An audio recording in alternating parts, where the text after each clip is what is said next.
Welcome in, everybody, to OIT's Talking Stick podcast. So, as you know, my name is Johnny, and this is Yendi, and we have a special guest going all the way down to South America, which is pretty cool. From Colombia. Hell yeah. Colombia. Today we have Laurita.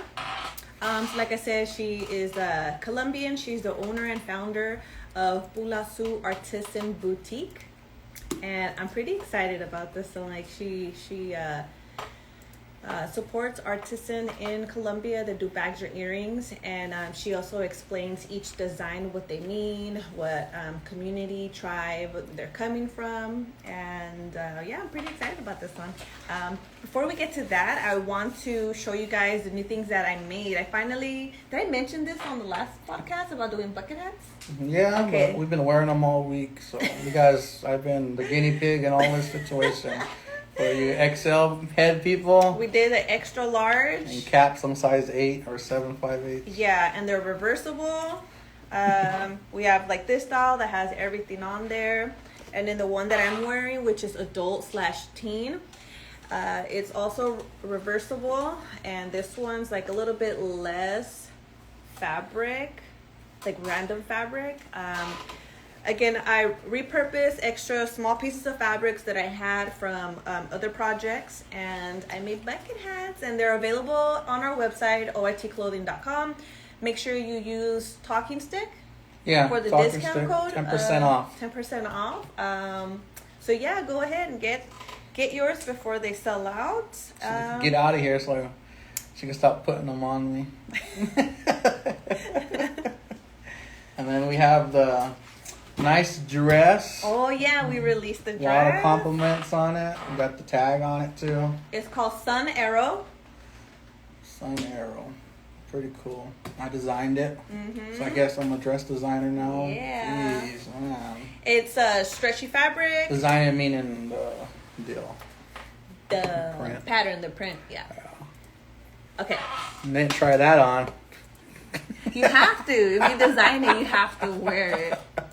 Okay, let's see. Yeah, she's on there. So let's get this going. Okay, Laurita, we're gonna request you. We're gonna invite you in. You'll have to accept it, and then it'll come. 2, 1, go. Okay. While we're waiting, so we just been busy, trying to finish the bucket hats. I was trying to sew that in between getting orders, custom orders, and yeah, just been really busy. Because with the kids as well. I'm trying to get over here. Hi. Hi. I'm so excited. Me too. How are you? Hey, good. A little nervous, but it's okay. It's normal. I was just telling him, I said, it's just like if we were to be interviewed, like we would be nervous. And he's all like, but I know to him, he's just like, nah, I'll just do it, blah, blah, blah. But it's like natural to him. But yeah, I was like, all natural, I would be nervous if somebody interviewed me. But but yeah, hopefully our chat from yesterday helped ease you up, calm things down. But so yeah, so let's get started. Yep. Okay. Everybody, I'm Yendi. I'm Cachiquel Maya on my mom's side. I'm Mexican on my dad's side. Johnny Nito from the Tule River Tribe out here in California. USA, gotta say that for you. And our guest today is Laurita. Go ahead, you can introduce yourself. All right, cool. My name is Laura, but anybody can call me Laurita. And I am from the beautiful mountains of Antioquia, Colombia, which I am I'm here right now, and visiting family members, getting to know the culture a little bit more. So, yeah. She's the founder and owner of Pülasü. That's right. I'm Artisan Boutique. Which is an artisan boutique that focuses on empowering indigenous artisans from Colombia, from communities, Misak, Inga, Wayu, and Chami. So as you can see right here, this is some of their work that I have on right now. And so, yeah, that's... I'm pumped up. So, yeah, so, lead on. And Okay. All right.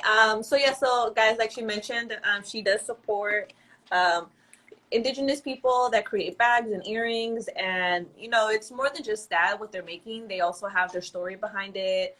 Each design has a story, a definition, and she explains that on her Instagram, TikTok, which you guys can find her under Pülasü Co, or is it Pülasü? Pülasü. Pulasuco.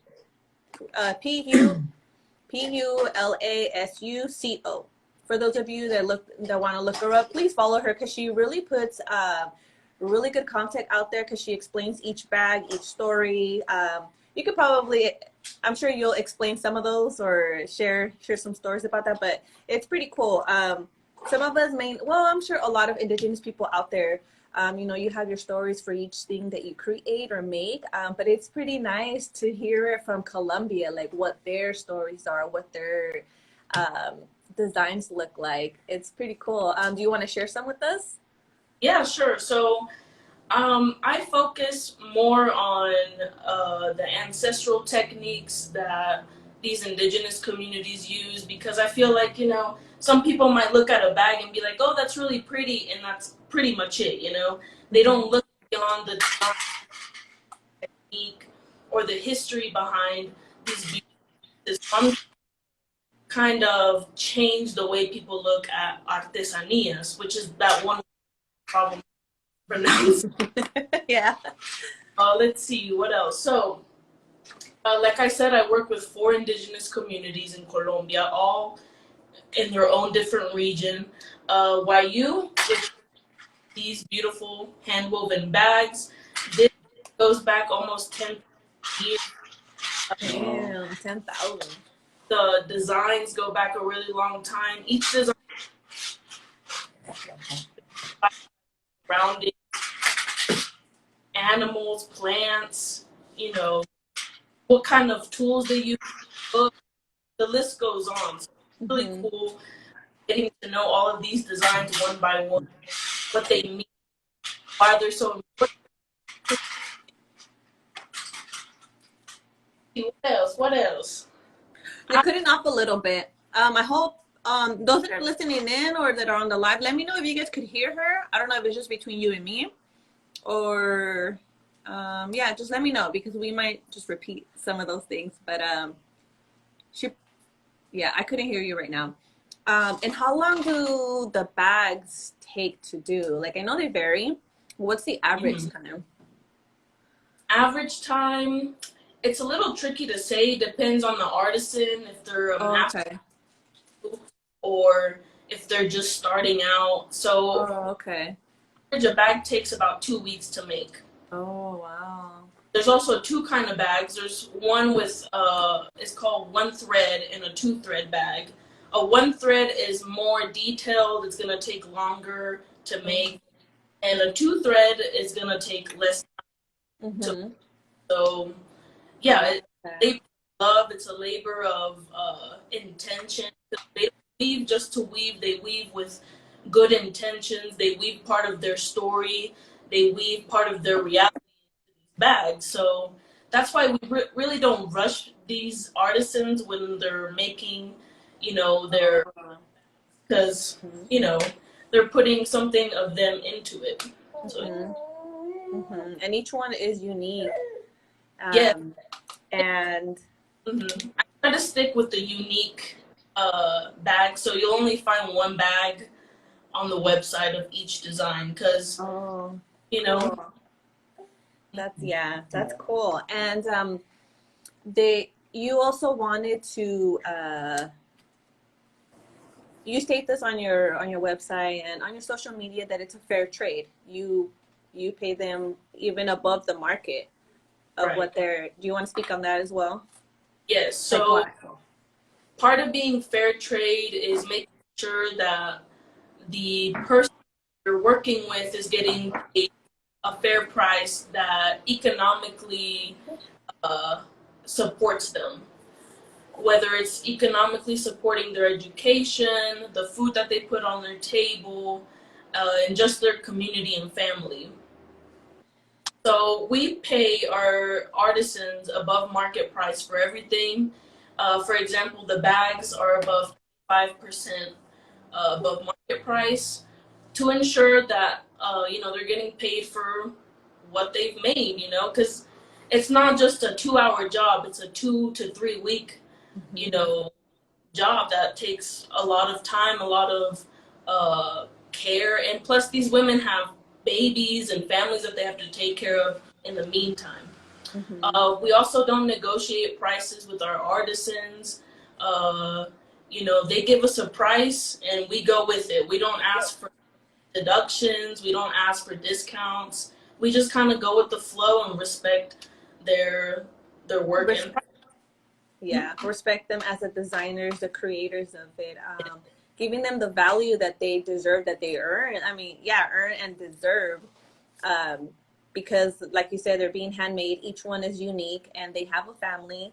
And why should we lower the price on them? Go lower it with like those fashion, those high, good. Well, can I say the brand names? No, don't. Okay, I wasn't gonna say the brand names, but like the big corporations, go ask them for a discount, not the ones that are back there like working hours while still trying to raise the kids.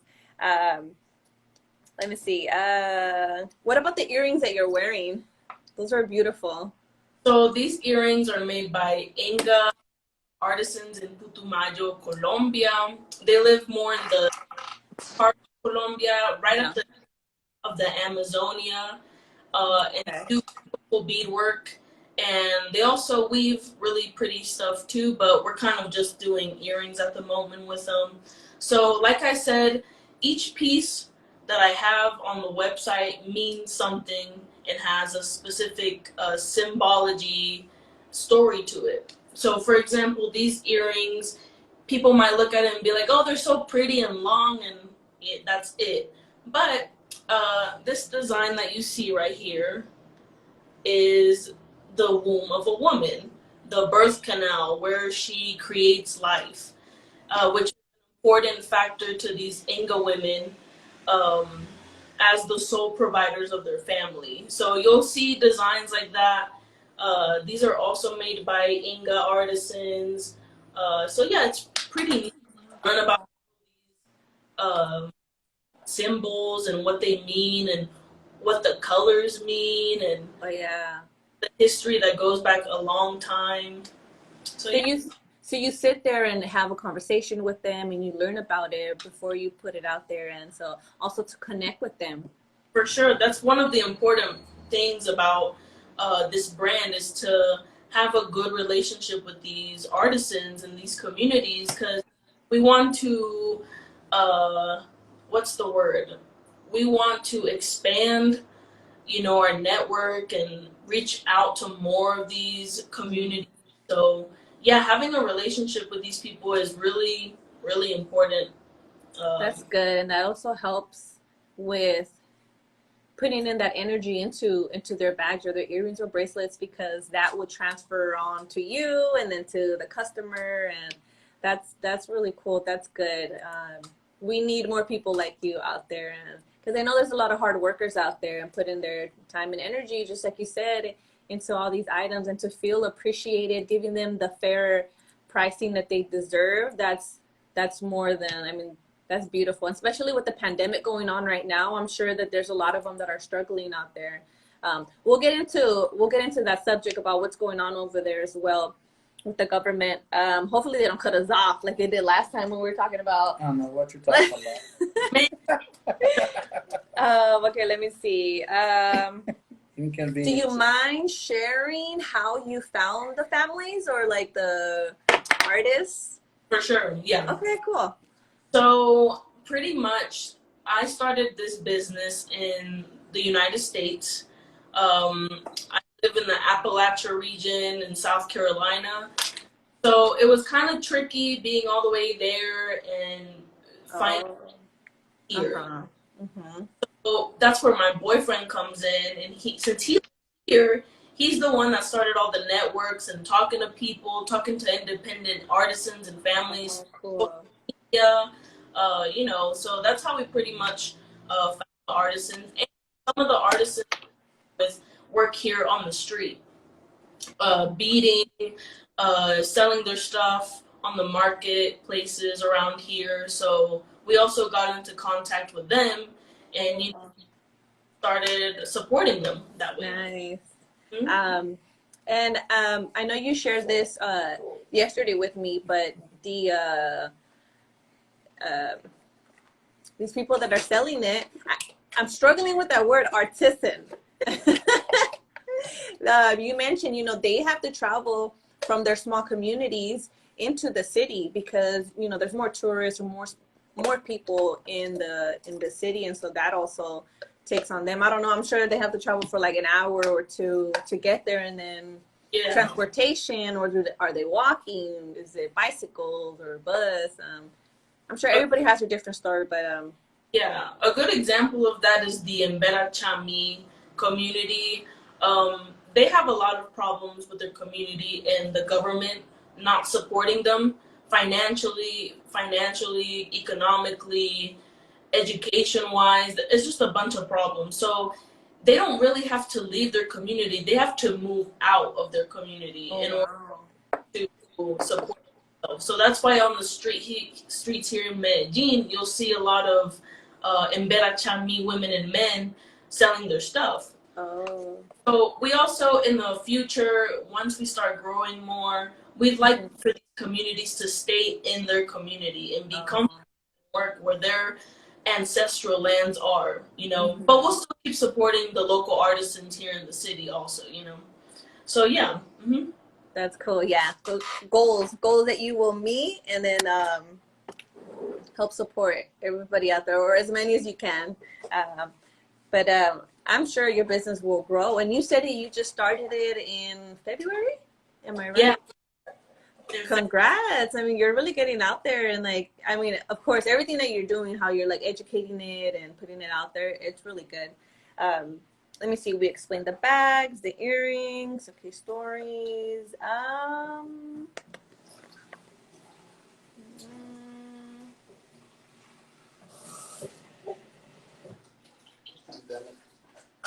has it been? Let's speak more about how the people over there have been affected by the pandemic.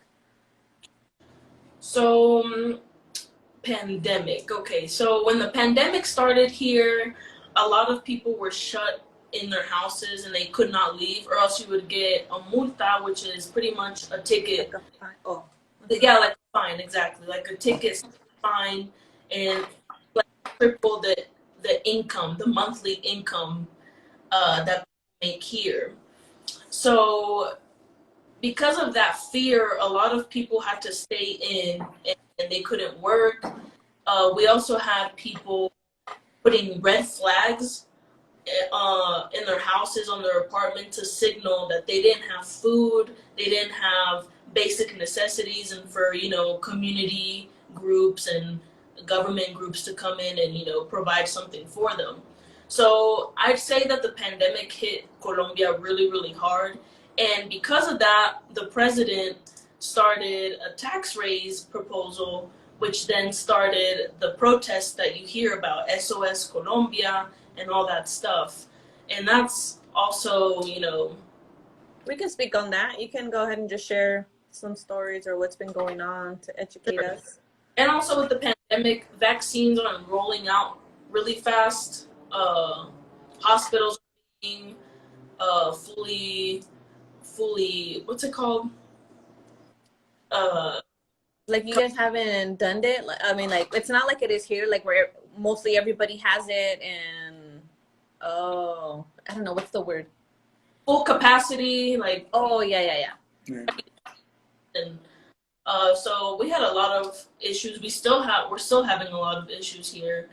So then that all started at Paro Nacional, plus a bunch of things that have been going on within our government for 70 plus years. So the people were pretty much fed up, like, hey, you're targeting middle class and low class folks here who can't even afford basic necessities, and you want to raise taxes on it. And so yeah, we've been having protests here for almost 2 months now. Yes, 2 months. And they've been very violent in some regions of Colombia. Police are, I don't want to say the word because I don't want to get censored on here, but been very violent in many different ways for peacefully protesting. People are being silenced. People are being, what's that word, censored on social media for talking about it. So yeah, it's been pretty tough. It's been pretty tough times here recently. Yeah. I know I was seeing some of the stuff. You guys could find that, or if you want to learn more about it. Do you have more on TikTok than on Instagram, or is it only on TikTok? When I'm talking about El Paro, I usually talk more about it on TikTok because I can reach more people that way. Okay. All the videos, all of me explaining government abuse and all that stuff is on my TikTok. And you can find her again under Pülasü, CO. Pulassuco. And do you have any questions like so far before I keep going down? Yeah, why are your bags so cheap for $52? Those should be like 80 to 120 range. Part of what we like to do is keep so people can actually afford these bags, and but still making sure that the artisans are getting paid fairly, because you'll see some of these bags going for $250. Exactly. So, Like, wow. The artisan, not a fair price, and so there's the majority of that money. And I really don't want to seem like I'm trying to rob people, you know? No, but I mean, I'm just like, wow. They're very, very nice, and they look like they're very good quality too. Yes, we stick to unique designs, fair prices for both parties. He's showing a few on here from his laptop. $52. Make sure you guys check her out. They're really, really nice. But so he's trying to say, Oh, sorry. To be fair, those are the mini ones. Oh, okay. They're still cute though. They're really, really nice. But what he's trying to say is that they're so nice, good quality, that you should maybe raise the price a little bit. But it's your business. It's her business. Let her. You know what you're doing. I'm just like, wow. I'm like, they're too nice. Okay. And here's the big ones, I guess, right? Correct? Yeah. Those are 80. For now, I'm gonna show them longer. Ooh, For those that are listening on the podcast, he's just showing the bags from her website. And okay, let me go attend to her real quick. But let's share or speak on the cocoa. No, correct me. How do you say the leaves? What was it? Coca. Coca. The coca leaves. You talk to her. what's Coca leaves? She's gonna explain it right now. Where's my coca? So, this is coca leaves. Going closer. Okay. It's the plant that's used to make sniff. You get what I'm saying? No, I don't know what you're saying. The white powder. I don't want to say the word because I don't want to get censored on here. Pretty much cocaine. It's That's the what I plant. thought. I was like, okay. So I wanted to talk about this because this plant is very like demonized, and it's a very sacred medicine for our indigenous people here in Colombia. So yeah, I just wanted to talk a little bit about coca leaves and the kind of the market here in Colombia. I want to travel with this back to the States, but like they'll flag me and put me in jail if I do, which is also crazy because the United States interferes with a lot of coca leaf production by limiting sales, legalizing just the leaf, not the actual white powder, and also sending planes with pesticides to ruin these crops. Wow. So recently, just a few years back, Colombia gave authority to only indigenous people to start cultivating coca leaves and making products out of them. So I just kind of wanted to talk about that indigenous sacred medicine and how it should be available for indigenous people without a problem. And I've read about sacred medicine also in the native communities in the United States and native, in North America. Who what's it? That's her cocaine.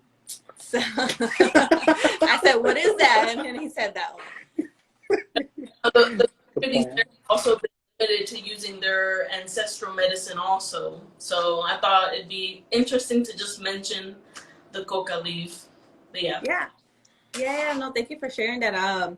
When thinking of when you brought that up, I was like so amazed at everything that you were sharing with me, and then that did not even cross my mind. Like, I'm sure a lot of people, when they think about Colombia, is that what they think of, but I was like, that didn't even cross my mind, and I was like, oh yeah, huh, when you wanted to share that. But thank you for sharing how it's originated, yeah, where it comes from, what it is, how it started. It's it's medicinal, and it just happens when people abuse medicinal with with all this other medicine. So thank you for sharing that. Yes, of course. Yeah, share it. No. Oh my God. Did you want to add in anything right now or ask something? I'm still going down our list of questions that we have for you, and I'm checking the comments. Yeah, just keep going, to be honest. Okay. If anybody has any questions, feel free to write them in the comments. Let's see. We have I think your friend is on here. Hi, Laura. I'm with mom right now. You look so pretty. Aw. It's probably one of my or something.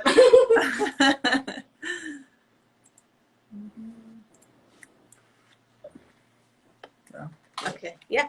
Well, let me take this down. Can you show us another bag? Maybe with some other designs or color. Which one's your favorite one? I know there's so many. It's already sold. All right, so this is one of my favorite ones, but also I really like this one because of the design. So it has two YU designs, which are called canas. And canas represent the daily life of a YU woman, who are pretty much the ones that weave the bags. Sometimes men will jump in and do the tassels or the straps. So anyways, I wanted to share this two designs. So this is one of them right here. Mm-hmm.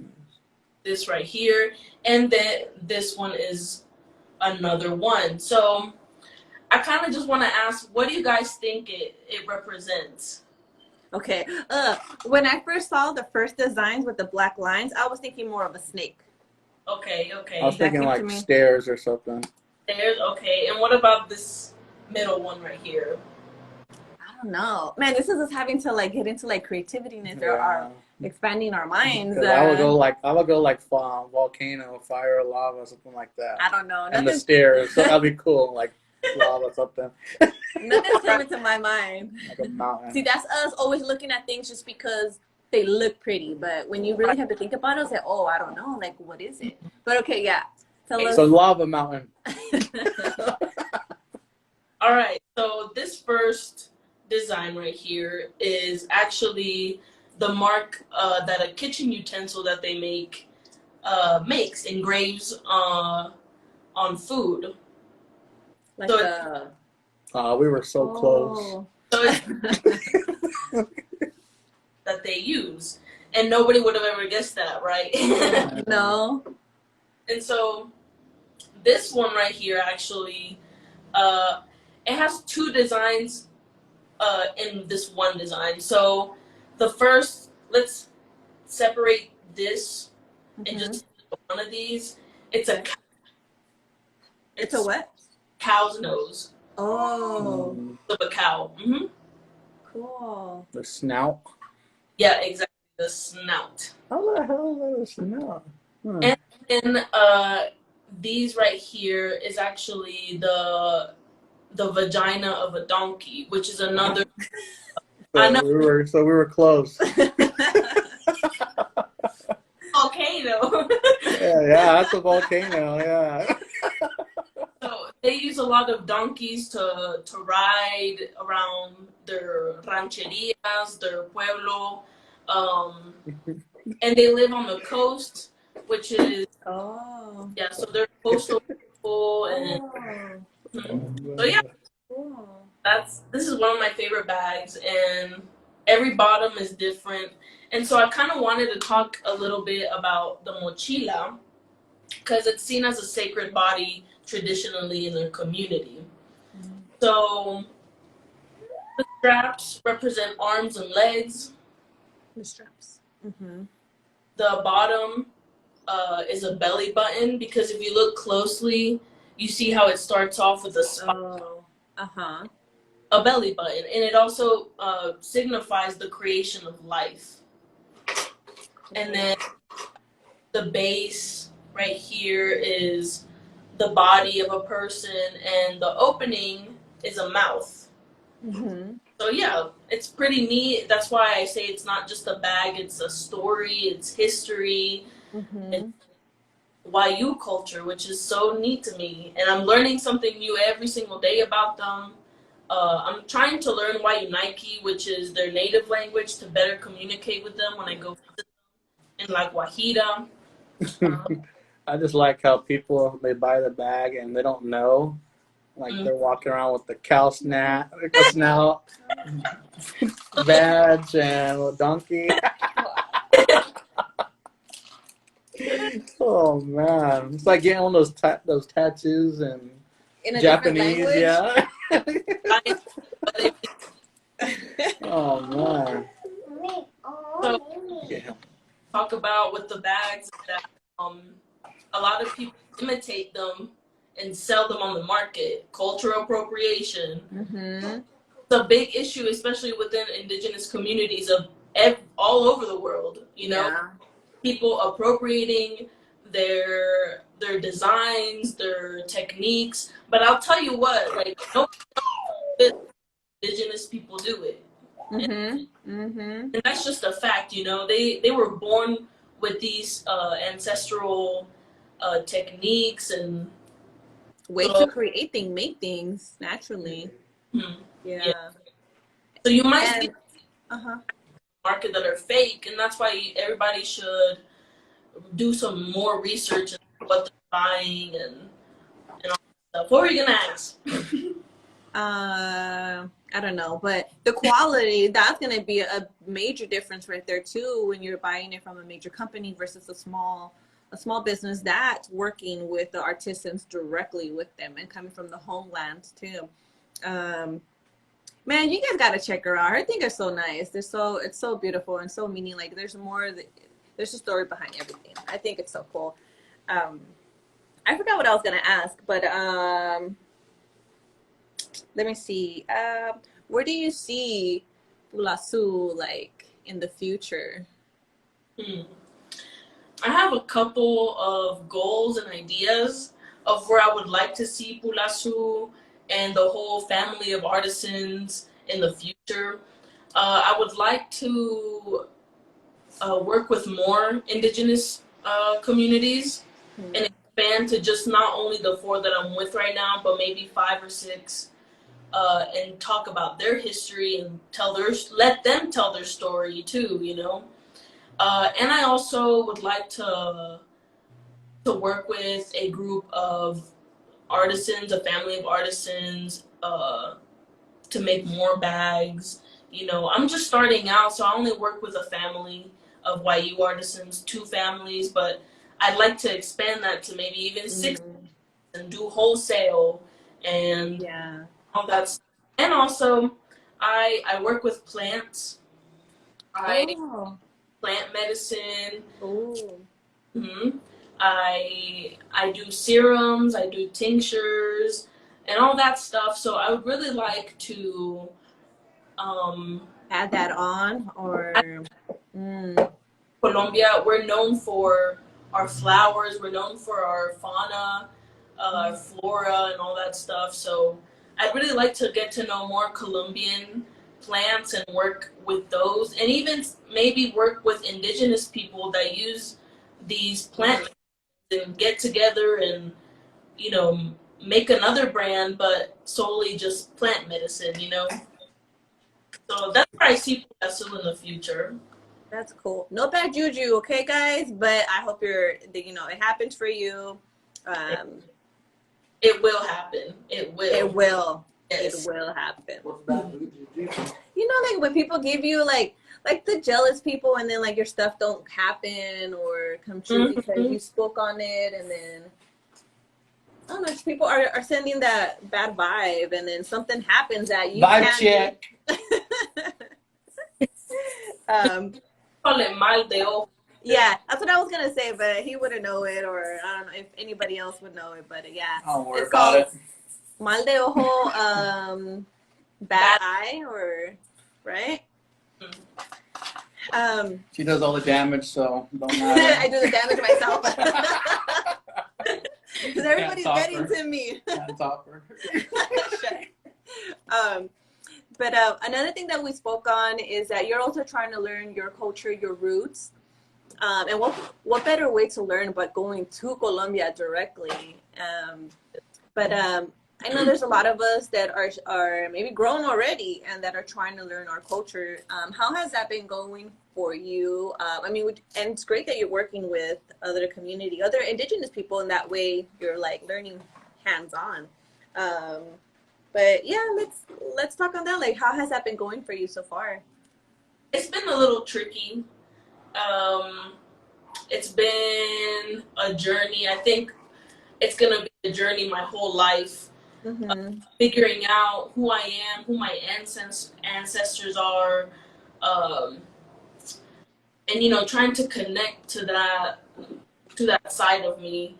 It's been tricky, pretty much for the reasons of I don't know where to start, I don't know where to look, and a lot of my family history isn't recorded, it's not spoken orally or anything. So what do I bounce off, So that's pretty much why I wanted to start advocating and working with Indigenous communities, because if I can't really reconnect the way that I want to, I can be an ally and advocate for communities that maybe aren't able to the way they want to, especially advocate them for in the United States, talk about Indigenous Colombia in the United States and get the word out there, what's happening.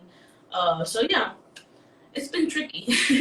Yeah, I can relate to you, and I'm sure a lot of you guys can. It's like you don't know where to start, who to ask, and sometimes there's different ways about doing it, and you either find somebody like a tribe that's close to it, that's similar, or you find like you just make a friend and you learn off of them.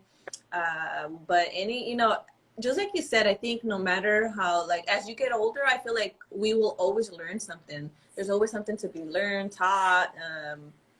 I think so don't hold that. Like, I'm going to say this to myself too. Like, we shouldn't hold that against ourselves. Like, we're never going to learn it all, but we can always learn just a little bit here and a little bit there. You don't have to know it all. And I know. And you don't want to know it all. But I do. No, you don't. People will be bugging you. You're right. Here, it's like, okay, why don't you speak on natives here? Like, if they don't have like a tribe, like if I'm they gonna don't speak for everybody. Not Everybody for hates that everybody. word. Everybody hates that word. Okay, not for Tribal. everybody, but to throw in some relation to this, like natives that are here, if they don't know where they're from or they don't have any family. It's like my DMs every single time. Like that. Hi, I'm so and so, and I'm from this area, which is the area, let's say South Carolina, right? And I'm in California. I don't know. It's just like, how am I supposed to know that when California tribes are mainly what I know. And then it's just like, how do I find out? Like, first of all, like, when you're asking me, like, you have to, in order to process the steps that you have to take within yourself is, who are you? Who's your bloodline? What's your family like? Okay, and so what tribe are they from? Okay, read your constitution and bylaws per tribe. That's on the federal government. Read that. How does enrollment work? read that. Okay, so now you got to contact the tribal government regarding those enrollment policies and procedures because they have them within. So that's policies, of course. So how does that fall in line? Tribal membership, and it's kind of hard to keep track of because it's mainly like a checklist, really, making sure you have all your facts put in place, and then it's up to whomever is in charge. It could be a board, it could be council, it could be family line blood, meaning because different tribes have different families, so it could be a family thing, it could be a general membership thing. So yeah, that's kind of how you figure it out as you go, but like we talked on the last podcast with Brian, like there's a lot of people like that who get taken away from their families at a young age, within the foster care system and the churches and all that. And it's not really their fault. And then they have to come back and deal with it as they're older. And it's that uphill battle of, never ending battle, really, of finding out and being accepted, the key word, within that tribal community. And it's like, you want to throw all that voodoo on me, as your guide. I'm like, okay, let's go, I guess. But it's kind of on the person themselves because it's going to be a hard task if nobody knows you or understands where you're coming from. And then there's some people like that within the communities of like not accepting you because you're not from there or you didn't grow up there. Like, okay, what the hell? I mean that's hard itself. And that's only if they're federally recognized. Can you find all this out too? So that's another struggle right there. Half and half, because there's some non-federals that actually have their stuff, but it's non-membership status. Oh, okay. But they actually have, who's who. Some bylaws within the records, community. Right? Records, yeah. Oh, okay. Within the community. Oh, okay. It's it's complicated. Yeah. And I want to point out, like, if you don't know, but like in South Central America, out there, all the tribes, all the indigenous people over there, they don't have federally recognized tribes. There aren't any bylaws. They don't have, or right? I mean, like, correct me if I'm wrong. I don't know how it is in Colombia. In the past recent years. So they are recognized by the government, and tribal judge. They have their own tribal courthouse. Oh, they have their own. I'm sorry. Okay, I should not have. I take back what I said. Go ahead. I mean, that's just recent. In the past maybe 10 years. So, because they've been fighting for this recognition. They've been fighting to have their voices heard. So yeah, they have their own laws. They bystanders and all that stuff, so it's pretty interesting and also tricky with that situation. Yeah, I didn't know that. Cool. Huh? Interesting, right? Yeah. Okay. So for example, like if an indigenous person, we're all in Colombia, right? So if I were to steal something from a store, I'd be going to the courthouse here in Medellin. But if they're accused of doing something, either they go to their indigenous courthouse and they get prosecuted or get a hearing with their indigenous community, or if it's like really something really bad or something, they get it's like the laws are weird, but pretty much they get their own laws and okay stuff. So right. That's cool to know and learn. Did you have we've pretty much gone through everything I wanted to ask and speak on. Did you want to throw in anything before? Did you want to speak on anything else? What were you gonna ask? I know we talked about the blood quantum. Okay, yeah. Right, because we were talking yesterday about, like, do I identify as indigenous? Do I identify as or not indigenous? Like, when does somebody feel Aboriginal? Like I don't get that. I don't get why they use Aboriginal. That's because it's like land-wise. They're there from the land. It's in the court system too. But shouldn't you be original?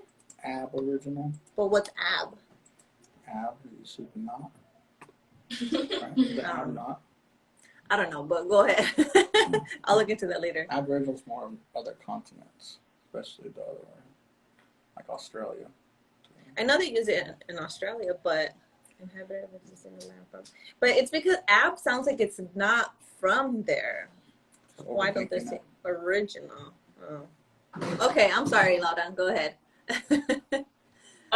So we talked briefly about it yesterday. And it's kind of confusing for somebody who doesn't really know their lineage, like they want to, or has problems accessing that lineage, or that history kind of died off with somebody in your family. So that's why, and we also talked about it, like, should I identify as Indigenous if I have Indigenous blood in me, or should I just identify as Colombiana, because I'm from Colombia. So you said it's a little different here than it is over there. I learned that, okay, hold on, let me just try to Every day. Make it clear, say it right. But I know that there's some people that, I would say that I'm Indigenous because it's in my blood, even though I don't know it all.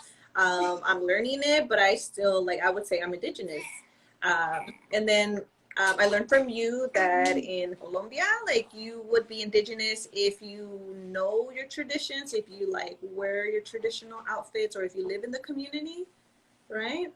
So I gave you the example of, I was having a conversation with my boyfriend, and I was like, I really just want to get in there and find out who I am, and because I have this feeling that my ancestors are come inside and get to know the next, and I was like, I just really want to connect with that side. I want to get to know the traditions and be a part of the community. And he was like, yeah, that's fine and everything, but you're not Indigenous.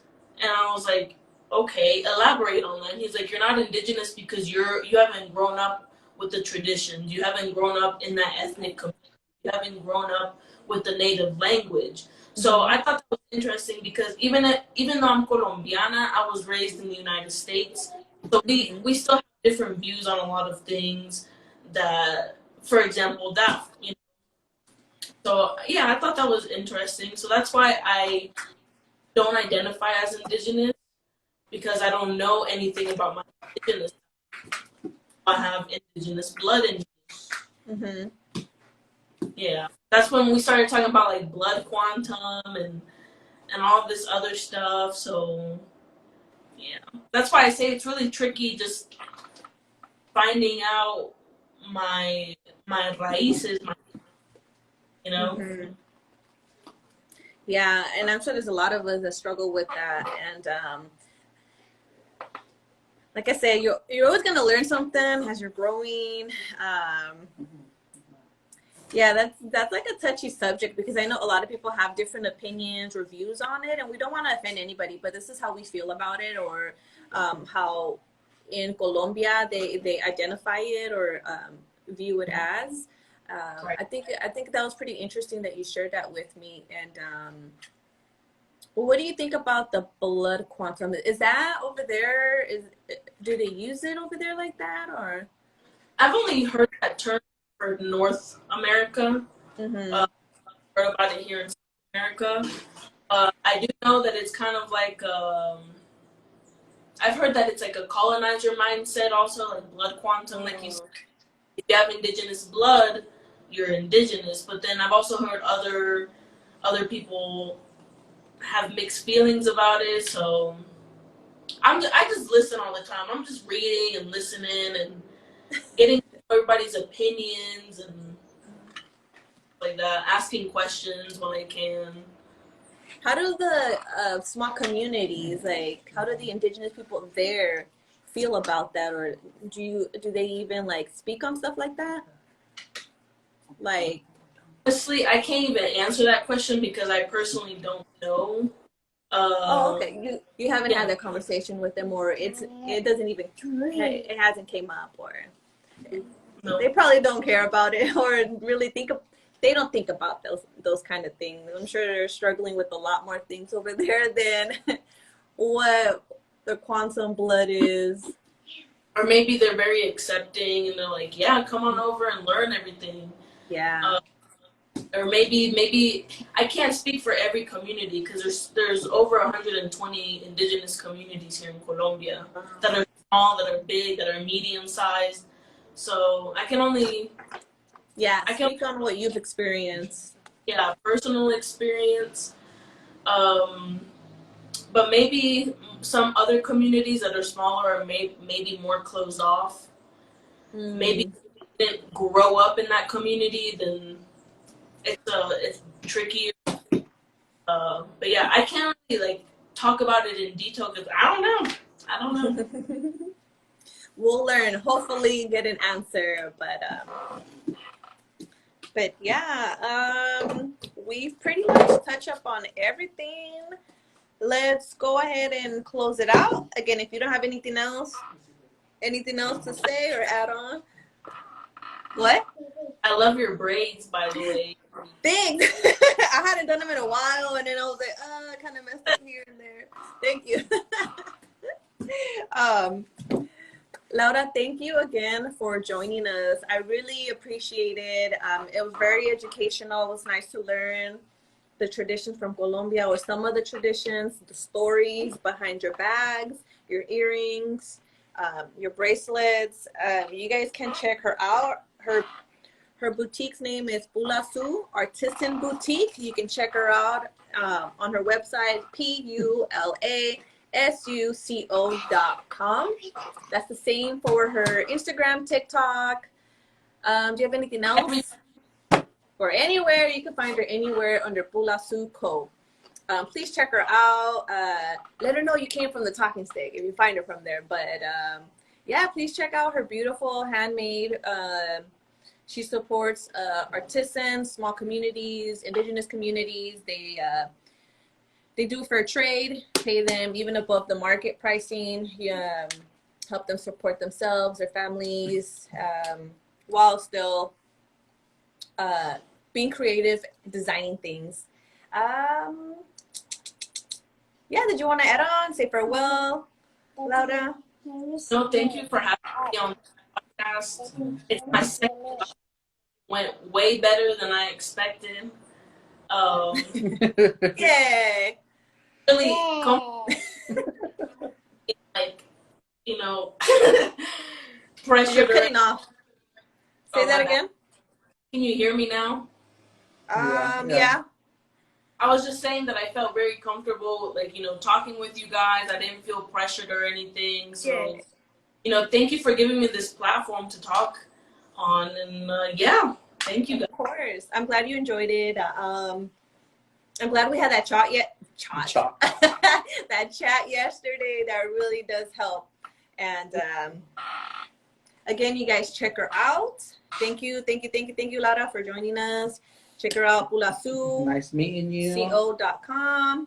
Both of you. Getting wild. I know, they're getting wild. I'm going to go play with them or something. But thank you again. And we'll chit chat later. Bye. Bye. Bye. All right, y'all. Episode 20 down all the way from South America and Colombia while these guys are getting wild. Talking Stick discount code, 10% off. Make sure to type that in. Get your bucket hats and you guys know what to do. Have a good day. Bye. Lisa. Say bye. Bye.